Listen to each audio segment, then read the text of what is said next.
Hai bang, selamat datang ke MSC. Nak cari motor apa bang? Saya nak cari motor untuk boleh jalan weekend bang. Ada ke? Ada bang, jangan risau. Ini kita ada motor touring BMW GSE. Boleh saya tahu abang pakai motor apa sekarang? Oh, sekarang saya dah tak pakai motor. Tapi dulu tu adalah Kapcai Honda C70 tak silap. Tapi itu time dululah, masa saya susah. Sekarang ni Alhamdulillah, kerja dah bagus, gaji dah besar, rumah ada, kereta ada. Cuma satulah yang saya belum lagi dapat, iaitu masa lah. Masa dengan anak. Masa? Masuk abang tu macam mana? Sebelum ni saya pakai Kapcai, kerja susah, hari-hari pun kerja.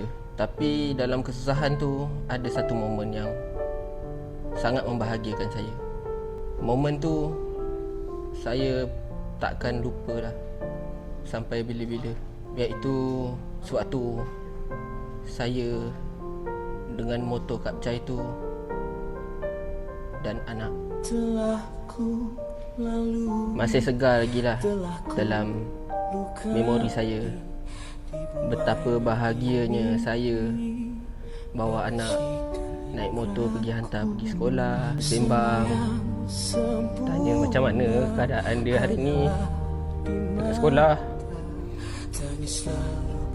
Waktu balik, tapi sayangnya saya tak ada masa sekarang. Sebab itulah kalau boleh saya nak cari sesuatu yang saya boleh luangkan masa dan mengingati momen-momen bahagia saya dengan anak. Maaf. Tak apa bang, saya faham.